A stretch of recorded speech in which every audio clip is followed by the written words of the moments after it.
देखो बेटा ये क्या करना आपका पोटेशियम परमैंगनेट अम्लीय माध्यम। पिछली बार क्वेश्चन में पोटेशियम ट्राइक्रोमेट था, पोटेशियम परमैंगनेट है। ये क्या करेगा, सबसे पहले इसकी इससे रिएक्शन होगी, क्या बन सकता है, पोटेशियम सल्फेट, ठीक।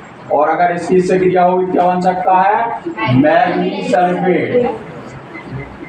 इतना ध्यान रखना है कि मैग्नीज की वहां पर सही रखता है, जहां पर 2 आ रही है और उसकी वहां पर 3 आ रही है।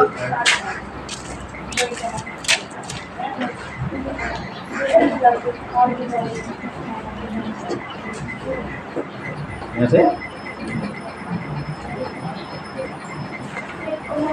हाँ है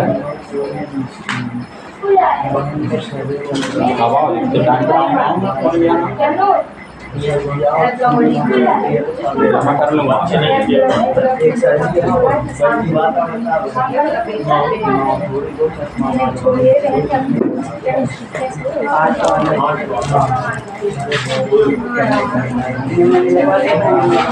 देखो बेटा उसमें जहाँ बन रहा था आपका क्रोमियम सल्फेट, इसका अंतर है, ध्यान रखना। क्रोमियम की संयोजकता वहां पर 3 आ रही थी और यहाँ पर Mn की 2 ही है, ठीक है। और क्या बनेगा आपका, जल निकलेगा। तो ये जल निकल गया और ये कह रहा है इसके कितने मोल नवजात ऑक्सीजन की कह रहा, 5 मोल नवजात ऑक्सीजन, जो भी नवजात ऑक्सीजन, ठीक है। अब संतुलित यदि करा पर पोटेशियम यहाँ 2 दिख रहा, 2 लगा दो। अब Mn भी यहाँ 2 हो गया तो यहाँ 2 लगा दो बेटा। अब सल्फेट कितना है यहाँ पे, 2 जो हो गया मान लो, और 1 जो हो गया 3, तो यहाँ पर 3 लगा दें। अब हाइड्रोजन कितनी हो गई, 6, तो यहाँ जल दिख रहा, तो यहाँ पर 3 लगा लो, 6, ठीक है। और अब पूरी चीज की कैलकुलेशन करके देख लेना, हो जाएगा संतुलित। ऑक्सीजन कितनी हो गई, 4 दिया 12 और जहाँ हो गई 4 दूनी 8, यानी 20 ऑक्सीजन। यहाँ कितनी देखो, 4 दूनी 8 और 4 12, 15 और 5 20, का मतलब संतुलित है समीकरण।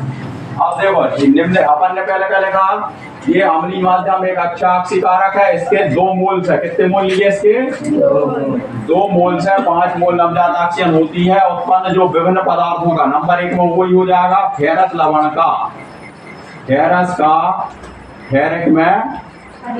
फेरिक लवण में परिवर्तन। पूरी वही की वही रिएक्शन है, अलग से कुछ नहीं करना। या कोष्टक में ऐसे लिख सकते हैं FeSO4 से क्रिया, FeSO4 से क्रिया।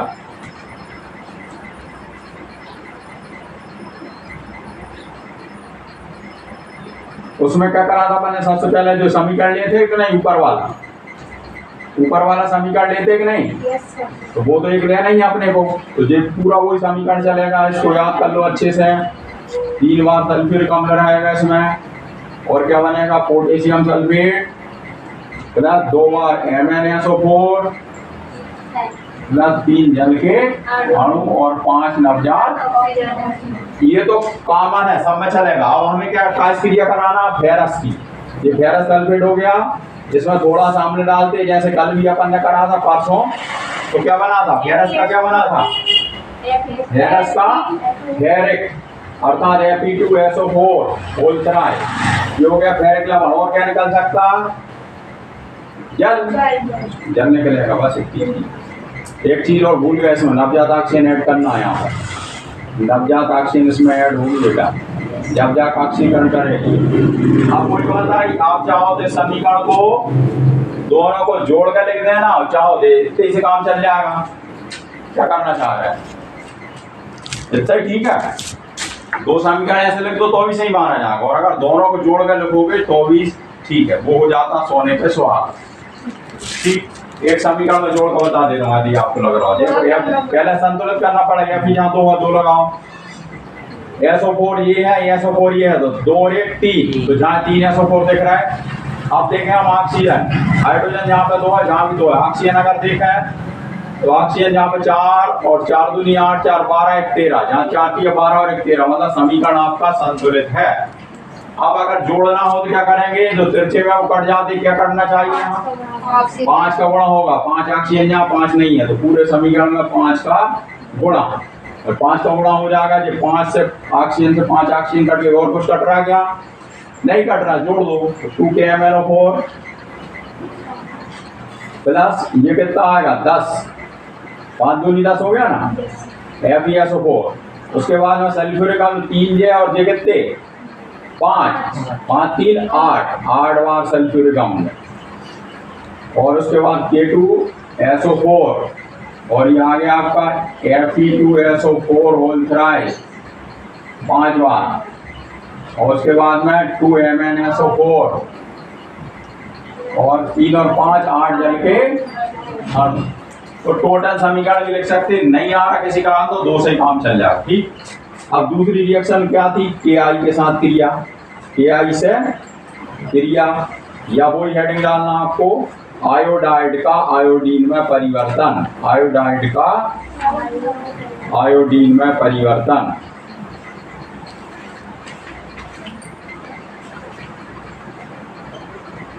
तो कोई बात, फिर से कोई समीकरण ले लो बेटा, 2KMnO4 3 बार सल्फ्यूरिक अम्ल, K2SO4 2 बार MnSO4 3 बार जल और 5 बार नवजात ऑक्सीजन। ठीक, अब क्या क्रिया करा रहा है Ki की, क्या इसमें अम्ल मिलाए, हम मिला के नहीं? हाँ सर मिलाए। क्यों नहीं मिला सर, हम पहले से नहीं है ना तो मिलाएंगे। Ki की प्रवृत्ति अम्ली थोड़ी होती है, अम्ल मिलाना पड़ा, Ki की नहीं होती बेटा। H2SO4 मिलेगा और नवजात ऑक्सीजन से क्रिया करेगी, क्या बन जाएगा, इससे बनेगा I2, आयोडीन परिवर्तन हो रहा है नहीं। अब की वजह इससे क्रिया कर क्या बना सकता, पोटेशियम सल्फेट, पोटेशियम सल्फेट, और हाइड्रोजन ऑक्सीजन बची तो H2O। जा, बस हो गई। तीसरी हेडिंग,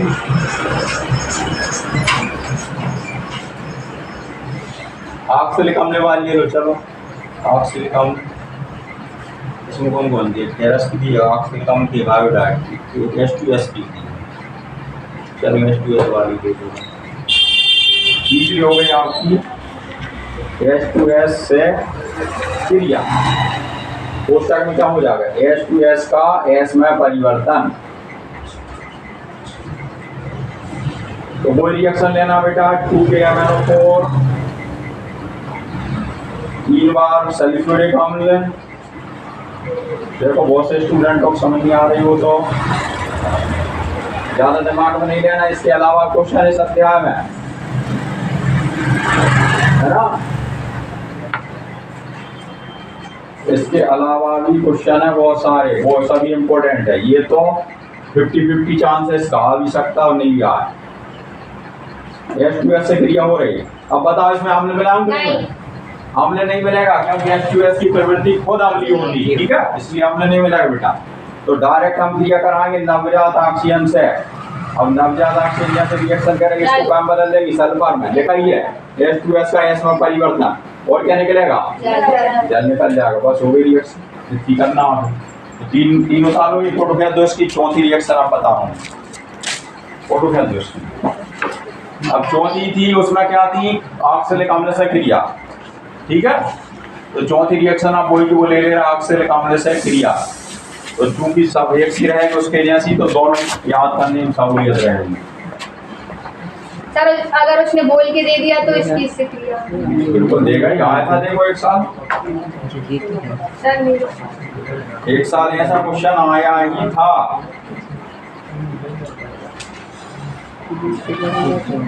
देखा 2018 में आया था, K2Cr2O7 की अम्लीय माध्यम में FeSO4 Ti और H2S से क्रिया के समीकरण दीजिए, 3 से पूछी उसने 2018।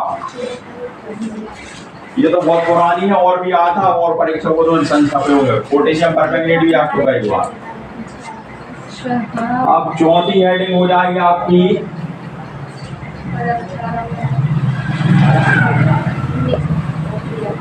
चौथी हेडिंग का नाम है ऑक्सैलिक अम्ल से क्रिया।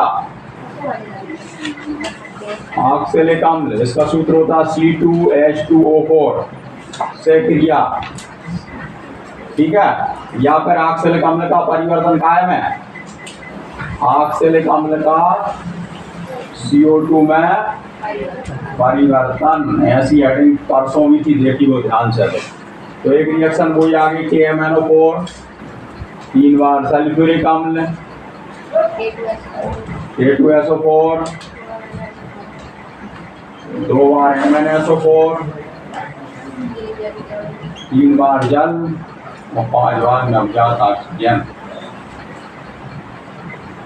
अब हमें क्या रिएक्शन कराना, ऑक्सीजन कम। बेटा ऑक्सीजन कम का सूत्र ये होता, अब किसी कारण तुम ऐसा लिख दोगे तो ये ऑक्सीजन कम लिखी है, ऐसा कुछ नहीं है ना। और इसकी क्रिया कराएं डायरेक्ट ऑक्सीजन से अम्ल नहीं मिलाएंगे, इसमें क्योंकि ये खुद ही अम्ल है। तो अब ऑक्सीजन की क्रिया होगी, क्या बनेगा? CO2। CO2 के अलावा और क्या बन सकता है? जल। बाकी संतुलित कर दो, कार्बन या दो लगा दो बेटा। ऑक्सीजन 4 और 1 5, 4 और 1 5 है, संतुलित हो गया। ठीक, तो ये 4 रिएक्शन हो गई। परीक्षा वाले नेक्स्ट टेस्ट आप ही करेगा। नाइट्रेट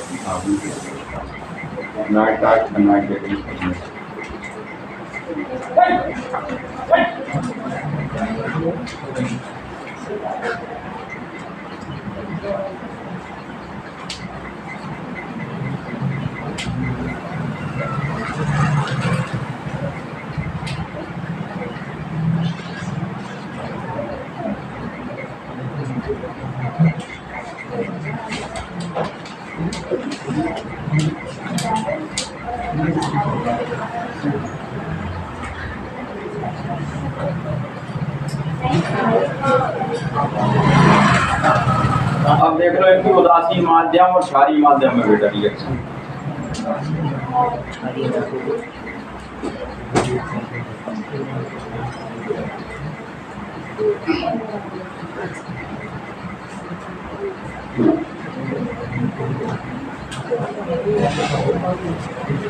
तो क्षारीय माध्यम में 2 लाइन लिख लो पहले बेटा, ये अम्लीय माध्यम की 4 रिएक्शन की। अब क्षारीय माध्यम में लिखो क्षारीय माध्यम में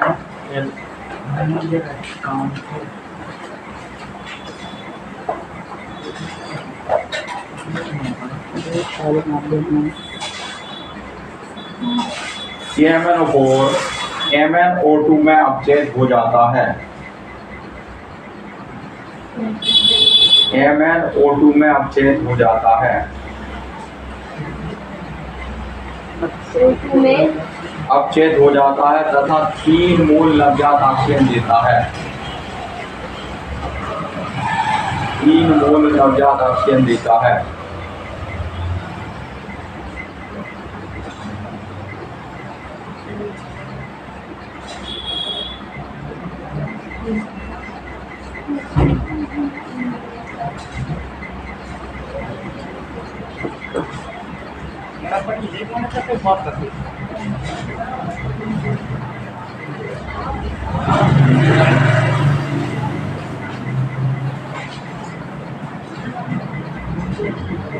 और एक लाइन लिख दो, यह क्रिया 2 पदों में होती है।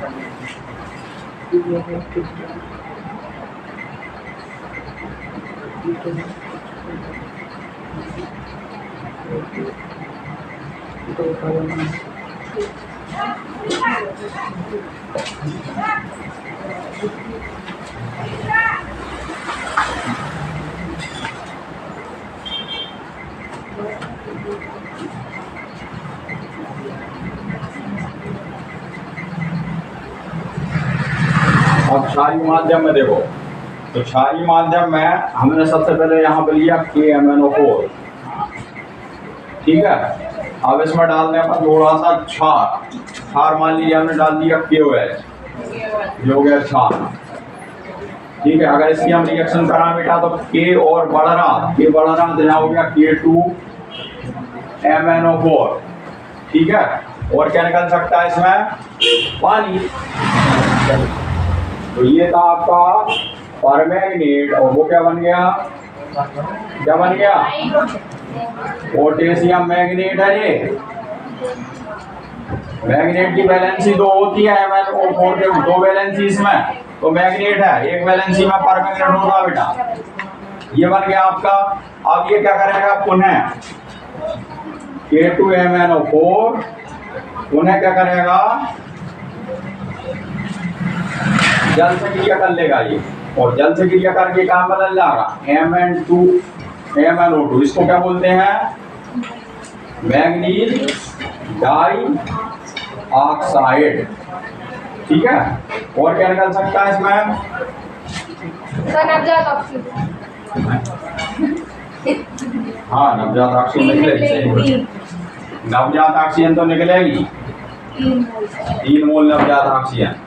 और साथ साथ इससे और अब जो MnO इधर चला गया जिसकी OH की उपस्थिति के कारण ये क्षार बन जाएगा बेटा, COH निकल जाएगा। ठीक है, अब संतुलित करो, जहाँ पे K 2 है तो 2, हाइड्रोजन 2 है तो 2 है ही, Mn 1 है तो 1, ऑक्सीजन 4 और 1 5, जहाँ और 2 और 3 5 और 2 7, बढ़ गई ऑक्सीजन। इसका मतलब संतुलित करना पड़ेगा इसको। ठीक है, इसलिए क्या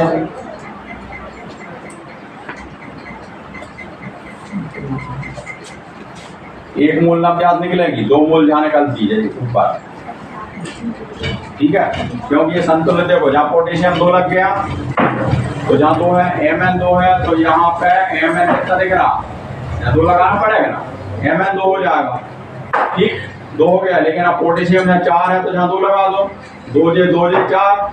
अब हाइड्रोजन जहाँ 2 दिख रहे 2, ठीक है, ऑक्सीजन कितनी दिख रही, 4 दूनी 8 और 2 10, तो यहाँ कितनी 4 दूनी 8 9 11। सर वहाँ पे भी एक ही निकलेगा। सर आप 3 मोल। चलो अभी एक ही निकालो संतुलन को, बाद में जरूरत पड़ेगी। अब देखो दोनों समीकरण को हम जोड़ना बेटा, जोड़ सकते कि नहीं? जोड़ेंगे तो दिल से हम कौन सी चीज मिल रही बताओ? जल और QH। देखो KOH जहाँ है, जल जहाँ है, ये भी यहाँ है, यानी बहुत सारी चीजें घटने वाली है।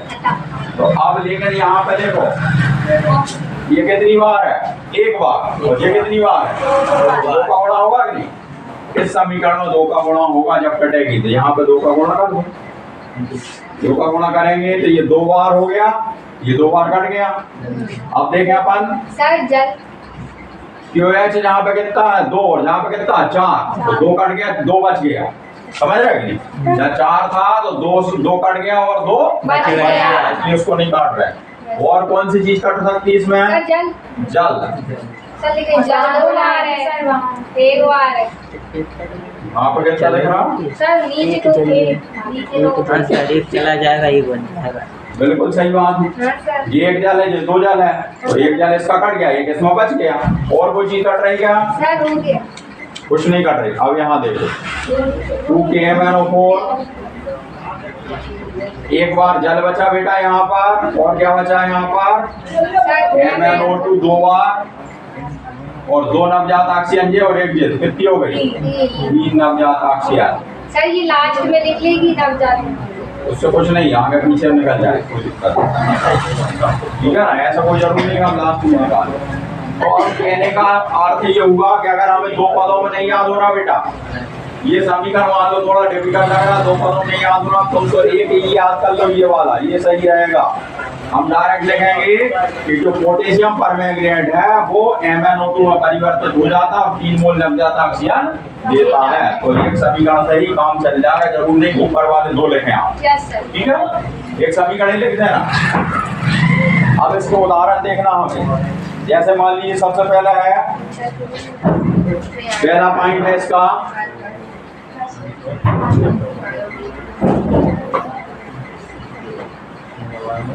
सर KI को क्या बोलते हैं? Potassium iodide.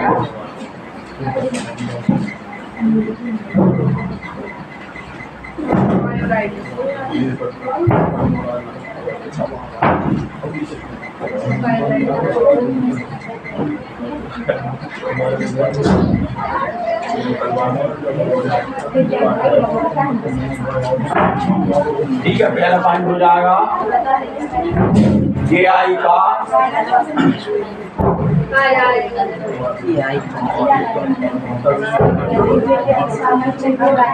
आयोडेट। आयोडेट का सूत्र होता है बेटा KiO3। KiO3 में परिवर्तन, ये आपकी हेडिंग है पहले। ठीक है, तो इसमें अपन क्या करना, ये ले लिया अपन ने KMnO4 और ये ले लिया अपन इसका जल, अब इसकी रिएक्शन हम किससे करा दें? KI के साथ। डायरेक्ट रिएक्शन करा दो किसके साथ? KI के साथ।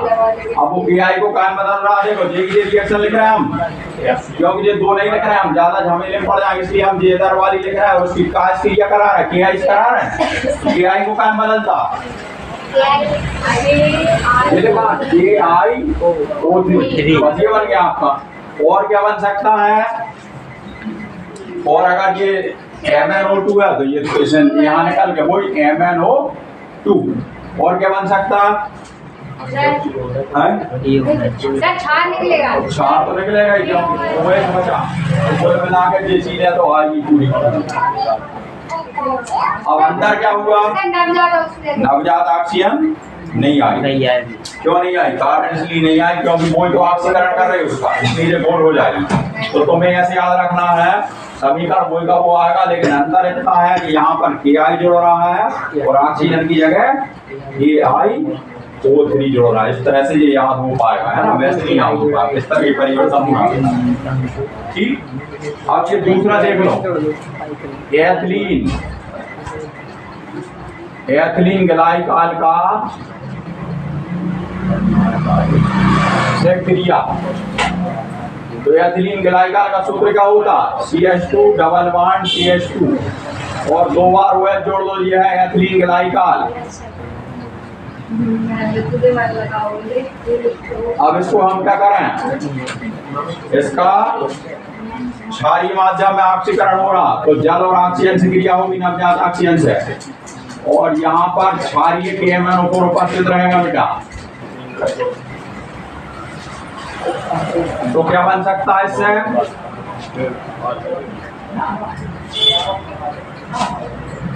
क्या बना? अरे एथिलीन को एथिलीन ग्लाइकॉल बदल रहा है, यहाँ पे एथिलीन लेना हमको, जहाँ हो जाएगा एथिलीन ग्लाइकॉल में परिवर्तन। ये हेडिंग हो गई है ना। तो एथिलीन का सूत्र क्या होता है? CH2 double bond CH2। तो एक बार OH जहाँ जोड़ दो, इससे एक OH जे बचा तो इसको यहाँ जोड़ दो बेटा। तो CH2 और CH2, एक बार OH नीचे, एक बार यहाँ इसके नीचे, तो इसको बोलते हैं एथिलीन ग्लाइकॉल।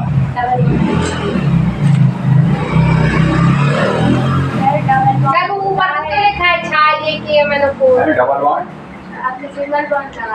हाँ, तो संतुलित होगा तो सिंगल हो जाएगा ना बेटा। मिला के देख लो संतुलित करने। वो ऊपर अपन ने KMnO4 क्यों? उसकी प्रेजेंटेशन हो रहा, क्योंकि जो ऑर्गेनिक केमिस्ट्री है ना, वो ऑर्गेनिक केमिस्ट्री में जो है एक तो जो है और एक को पहला पढ़ लिया, ये दोनों जहाँ प्रेजेंटेशन में ऑक्सीकारक का कार्य करते हैं, इनकी प्रेजेंटेशन में होती है। ऑर्गेनिक केमिस्ट्री का उदाहरण नहीं है ऑर्गेनिक का, इसलिए ऐसा हो रहा। ठीक है ना सर? ये एथिलीन ग्लाइकॉल का IUPAC नाम है। हाँ, ethane 1,2 di ethylene glycol, ethane 1,2 die.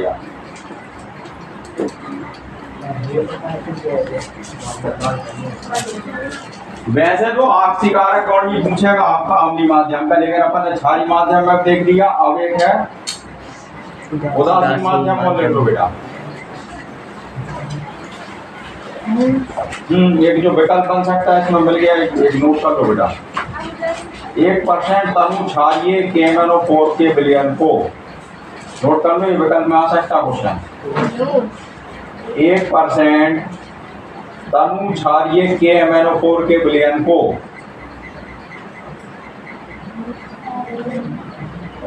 KMnO4 के विलयन को बेयर अभिकर्मक कहते हैं। बेयर अभिकर्मक कहते हैं।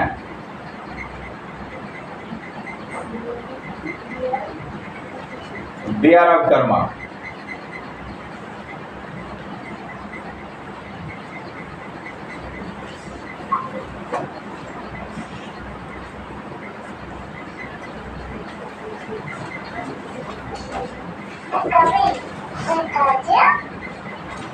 चलो अब अगला जो है उदासीन माध्यम में बेटा वही का वो लिखना आपको।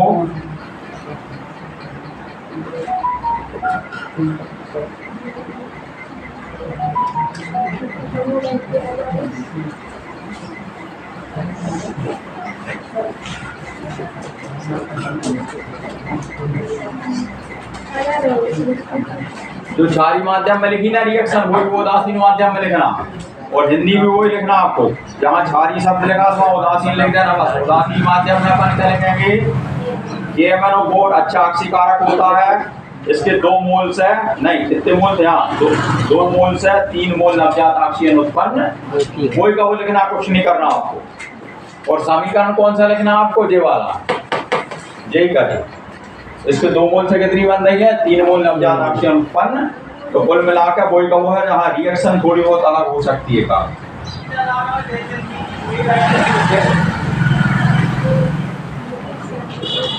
सेम लिखना उसमें कुछ नहीं है ना, उदासीन लिखने से पूछता ही नहीं है। अब इसका उदाहरण नंबर 1 में लिख लो, उदासीन वाले का नंबर 1 उदाहरण। इसकी फोटो खींच लेगा भैया।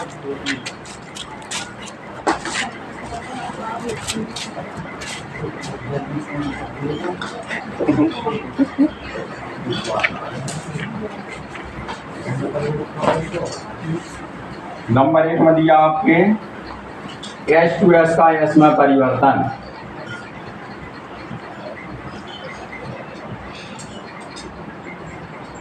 H2S का S में परिवर्तन।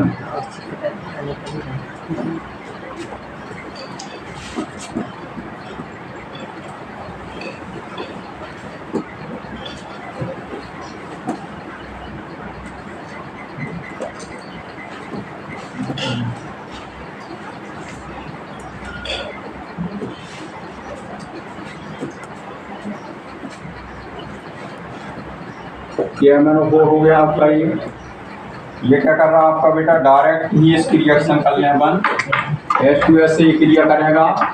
H2S को क्या बदल रहा है ये S में, और इसका परिवर्तन कायम होगा। इसका परिवर्तन काम हो सकता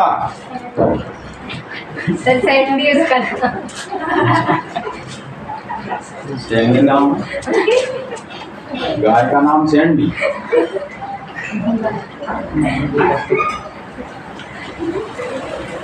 मैग्नीशियम सल्फाइड बन जाएगा बेटा इससे। और क्या बन सकता, पोटेशियम उपस्थिति के कारण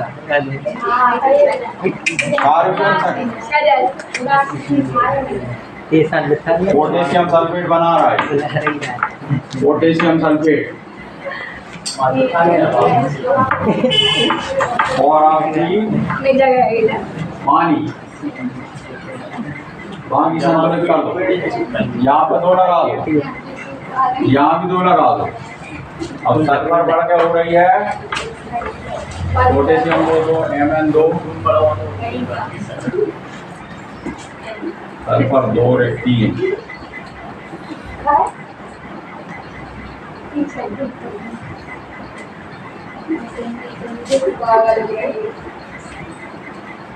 यहाँ 4 लगा दो है ना, तो सल्फर जहाँ 4 हो गए, यहाँ कितनी दिख रही है आपको, 2, 3 और 1 4।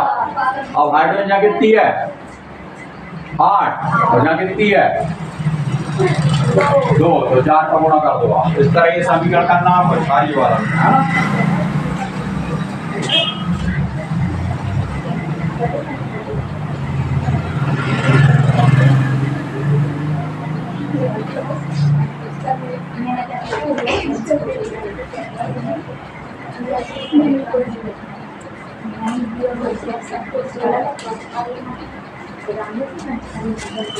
सर MNS को क्या कहते हैं, MNS गैस को क्या कहते जाओ, सल्फाइड। तो MNS को क्या कहेंगे, मैग्नीशियम सल्फाइड। मूलक आपने लिखे हैं पहले, वो पढ़े के नहीं, बोल रहा होता है अलग से बोल गया। चलो अब इनके जो गुण हो गए बेटा, अब आप इनकी देख लें संरचना। यदि पूछता है तो इनकी संरचना में संकरण कौन सा होता है ये लिख लें आप, विकल्प लिख ले।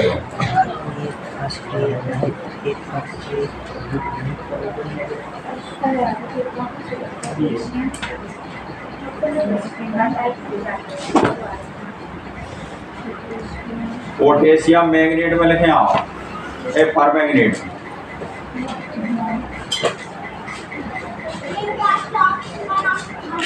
पोटेशियम परमैंगनेट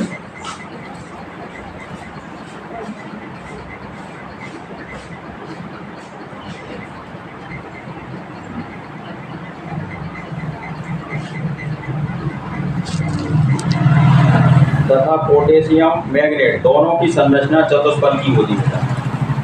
चतुष्फलकी होती है दोनों। पोटेशियम परमैंगनेट तथा पोटेशियम मैग्नेट दोनों की संरचना चतुष्फलकी होती है।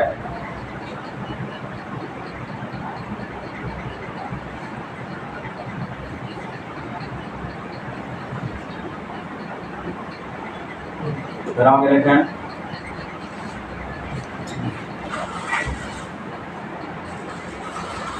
पोटेशियम परमैंगनेट प्रतिचुंबकीय तथा बैंगनी रंग का होता है। प्रतिचुंबकीय तथा बैंगनी रंग का होता है।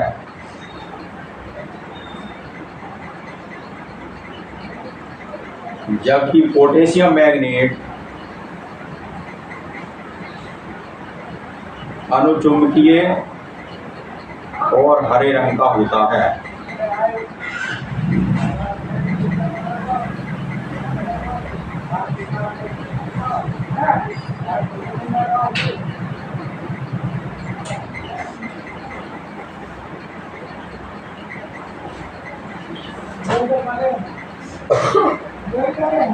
ठीक है, समझ गए?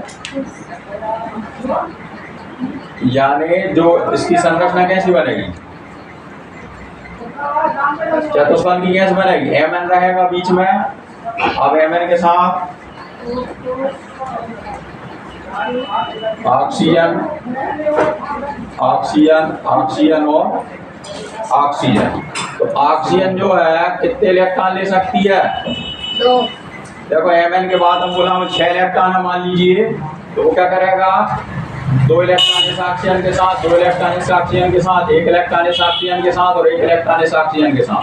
इस तरह आदान प्रदान कर सकता। 6 इलेक्ट्रॉन होते इसलिए 6 डंडे लगा दिए अपन ने, ठीक। और चूंकि ऑक्सीजन के पास कितने होते संयुक्त उसमें 6, तो 2-2 का आदान प्रदान कर सकती। लेकिन इसने आदान प्रदान 1 का करा, मतलब 1 इलेक्ट्रॉन किस पे क्या रह गई? कमी। कमी रह गई, तो यहाँ पे माइनस ऐसे लगा दो, माइनस, और जहाँ भी कमी रह गई तो माइनस। इस तरह से इसकी ये संरचना बन जाएगी बेटा। ये बन गई काय की संरचना? ये पोटेशियम मैग्नेट है, डबल माइनस लग गया ना। ये आपका पोटेशियम नहीं, सॉरी मैग्नेट। हाँ, पोटेशियम जोड़ना। पोटेशियम अगर है तो पोटेशियम को बाहर फेंक देंगे। पोटेशियम कहाँ चला जाएगा? K+ में बाहर निकल जाएगा बेटा, ऐसे। तो जो हो गई पोटेशियम मैग्नेट। मैग्नेट की संरचना कौन सी है रे? चतुष्फलकी। अब ऐसे उसकी बनाओ तो बनेगी तो ऐसी। ऑक्सीजन तो 4 उसके पास भी है, लेकिन अंतर क्या है? क्या अंतर उसमें?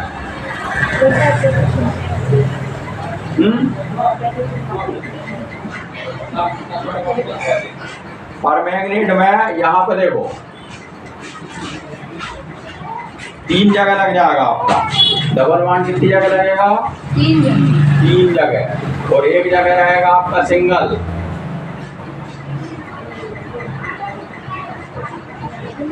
तो इसका माइनस आवेश एक ही आएगा बेटा। अब 1 माइनस आवेश आएगा, उसकी संरचना कैसी होगी? इसका सूत्र क्या होता है? MnO4 होता है कि नहीं? माइनस। और इसका होता है MnO4 डबल माइनस। तो ये अंतर है। ये हो गया आपका परमैंगनेट। तो संरचना एक सी बनेगी। अगर पूछता हो वैसे नहीं पूछेगा, विकल्प पूछ सकता बेटा, है ना। ध्यान रखना, ये जो ये हरे रंग का होता, ये बैंगनी रंग का होता। परमैंगनेट बैंगनी रंग का होता।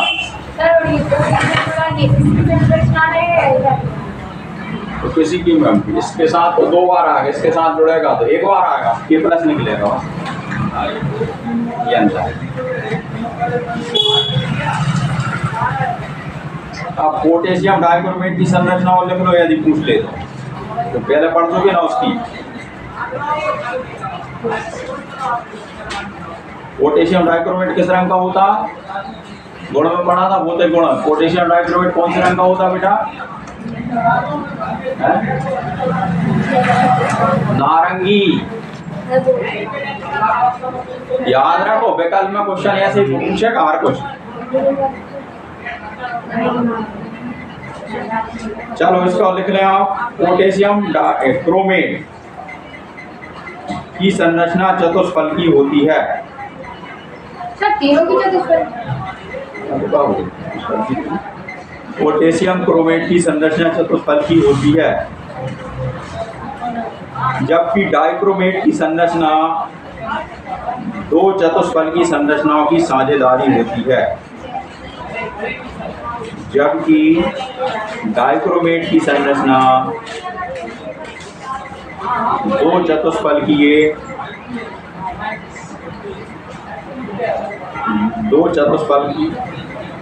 की साझेदारी होती है। दो चतुष्फलकों की साझेदारी है।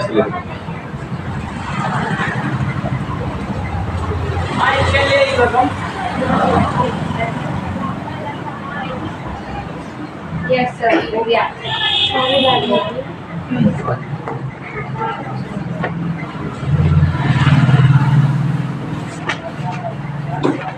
ऐसी बनेगी उसकी बनाना।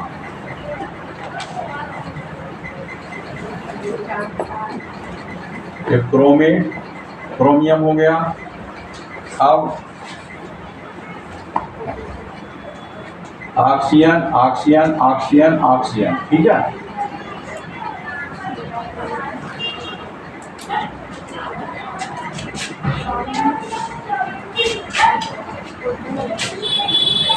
छह इलेक्ट्रॉन होते इसके बाद अंगुलम है, तो ऐसी बन सकती ये हो गई आपकी क्रोमेट की। आज हो गई CrO4, ठीक है। क्रोमेट की संरचना की। और ये कैसा होता? पीले रंग का होता, पीला पीला।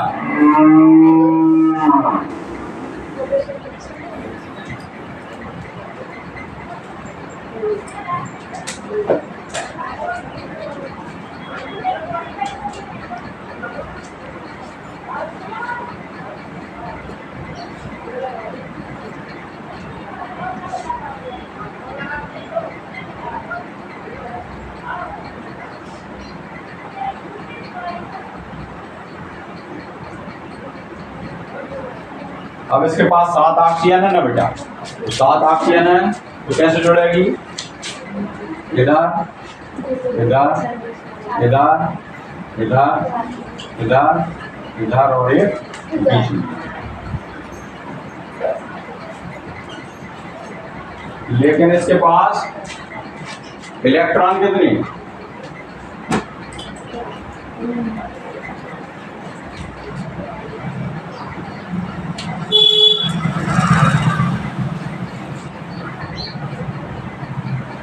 ठीक है, इस तरह से इसकी संरचना बन जाएगी। ये हो गई आपकी।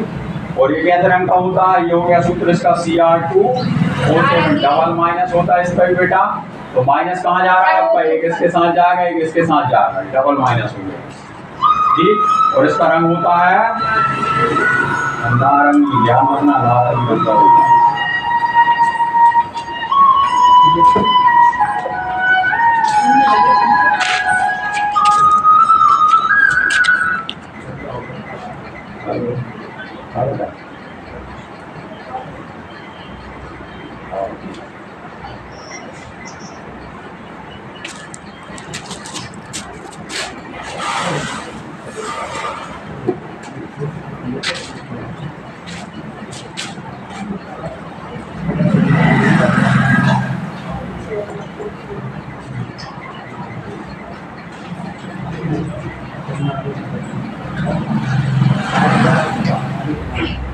अब एक क्वेश्चन आपकी परीक्षा बोर्ड में दिया है, क्रोमिल क्लोराइड परीक्षण।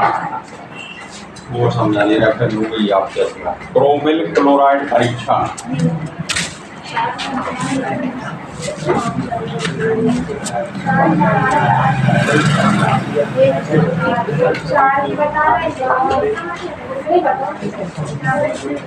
निकाल दो परीक्षा बोर्ड आपकी।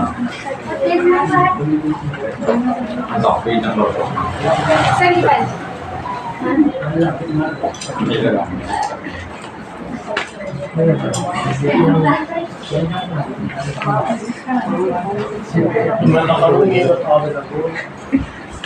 यार इसने हटा दिया थोड़ा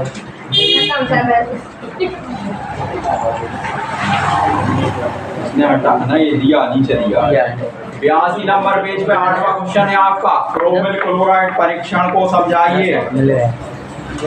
ठीक है, और जब अपन प्रैक्टिकल करेंगे बेटा तो ये आपको समझा दूंगा, मतलब हकीकत ना तो काफी मन में समझाएगा। ठीक है, ये टेस्ट होता। देखो जैसे मैंने कहा आपका एक पुड़िया देते आपको, एक पुड़िया में दो चीजें होती है, अम्लीय मूलक एक क्षारीय मूलक। जैसे मान लो NaCl है, तो NaCl Na+ वाला रहता, Cl- वाला। तो यदि आपको नमक की पैकेट में, नमक जैसे ही रहती हर चीज को सफेद सफेद तो रहता ही है, उसको पैकेट बना के दे दिया, अब उसमें हमने डाल दिया मान लो NaCl। ठीक, 11वीं क्लास में एक एक निकालते, इसलिए एक ही चीज दी जाती। 12वीं क्लास में डबल करना पड़ता, 2 अम्लीय 2 क्षारीय निकालना रहता। इसलिए हम क्या करेंगे, मान लीजिए आपको इसमें हमने दूसरी चीज डाल दी, मान लो डाल दिया बेरियम सल्फेट। ठीक, अब चारों को मिक्स कर दिया और चारों के पाउडर में मिक्स करा और सबको पुड़िया एक पकड़ा ले जाओ बेटा, परीक्षण करके लाओ। इसमें 2 अम्लीय और 2 क्षारीय मूलक कौन कौन से, आपको टेस्ट लगा के बताना। ये कहलाता है प्रैक्टिकल करना, ना कि देख कर लिखना। वो प्रैक्टिकल नहीं होता बेटा, प्रैक्टिकल ऐसे होते हमें दे रही कॉलेज में पुड़िया ऐसी, या तो स्कूल में भाई ने, अब कॉलेज में पकड़ा दे पुड़िया। हमने कभी कॉलेज में ही नहीं गया, कंटिन्यू नहीं गया मैं कॉलेज का, पता नहीं कैसे करना क्या करना। जो स्टूडेंट को कर रहे थे पैकेट दे रहे, हमने चपरासी ज्यादा नहीं ज्यादा करना था। अरे क्या सबका जूते को कर वो तू कर देगी बेटा, चल जा और पैकेट दे रहा, हम खोल के पाउडर रखा, उसको समझ में नहीं है क्या पाउडर है। आपको तो लड़के जो जाते थे वो कोई केमिकल ऐसे डाल रहे थे, हम भी डालने लगे थे। अब पता नहीं कि इसमें पैकेट में क्या। तो जब हमने नहीं सीखा कॉलेज लाइफ में, मैं नहीं सीखा प्रैक्टिकल कैसे होता और कैसे नहीं होता, स्कूल में कब सिखाया नहीं था, तो कॉलेज में ऐसे ही निकल गया, क्यों कॉलेज में ज़्यादा अटेंड नहीं कर पाता। अब बात आई प्रैक्टिकल सीखने की और सिखाने की बात, तो नहीं सीखा।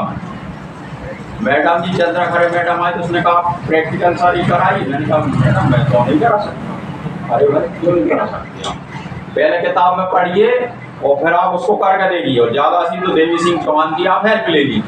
ठीक है, तो फिर मैंने खुद कर करके सीख गया, अब दूसरों को सिखा सकती, तो करके करने सीखते। कहने का तात्पर्य पैकेट में बेटा 4 लवण दिए जाएगा आपको, तो पहचान करना है। यदि क्लोरीन की पहचान करना है तो वो कहलाता है क्रोमिल क्लोराइड परीक्षण।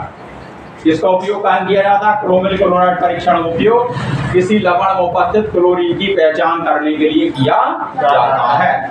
अब देखो इसमें क्या लिखा है आपके पास, किसी के पास नहीं हो तो 40 डाल देंगे बेटा। ये कह रहा है जब किसी धातु लवण को, अब बात आ रही धातु लवण, तो जैसे मान लीजिए हमने कोई सी धातु का लवण ले लिया, जैसे मान लीजिए ये ले लिया, ये Cl एक धातु लवण है। ये क्या है आपका धातु लवण है कि नहीं। इस धातु लवण को ठोस पोटेशियम डाइक्रोमेट, तो पोटेशियम डाइक्रोमेट ले लिया मैंने K2Cr2O7, ये ठोस है, ये मैंने ले लिया। और इसमें आप क्या करेंगे, हम थोड़ी सी मात्रा में सांद्र सल्फ्यूरिक अम्ल को इसमें मिलाएंगे बेटा। क्या मिलाएंगे, सांद्र सल्फ्यूरिक अम्ल। इसको अब हम तीनों को मिलाकर क्या करेंगे, इनको गरम कर देंगे। क्या करेंगे, गरम करेंगे। ठीक है, ये सब हकीकत होता है, कल्पना नहीं है, ये सब अपन मैं करके बताऊंगा आपको बेटा, है ना, तुम लोगों को नहीं बता पाऊंगा। यही कल्पनाओं से बता सकता हूँ गरम हो रहा कैसे हो रहा है, ठीक, यही समझा सकता हूँ मैं आपके पास। ये हमने एक परख नली ले ली, ये परख नली है। सबसे पहले हमने ये डाला धातु का लवण, इसके अंदर ये डाल दिया, ये धातु का पाउडर इसके अंदर चला गया। अब एक चीज ध्यान रखना, मान लो इसको एक भाग लेंगे, इसका एक भाग लेते हैं, तो इसको कितना लेते हैं, इसका 3 भाग, 3 भाग, है ना। ये इसमें डाल दिया और सल्फ्यूरिक अम्ल, ये बॉटल रखी, इसमें सल्फ्यूरिक अम्ल होगा थोड़ा सा, इसमें सल्फ्यूरिक अम्ल डाल देते और फिर इसको हम क्या करेंगे, गर्म करेंगे। किसके ऊपर करेंगे, बर्नर के ऊपर। स्टोव रखे हैं हमारे पास, उन पर गर्म करेंगे। बिल्कुल है ना। नहीं है तो उस पर गर्म हो जाता।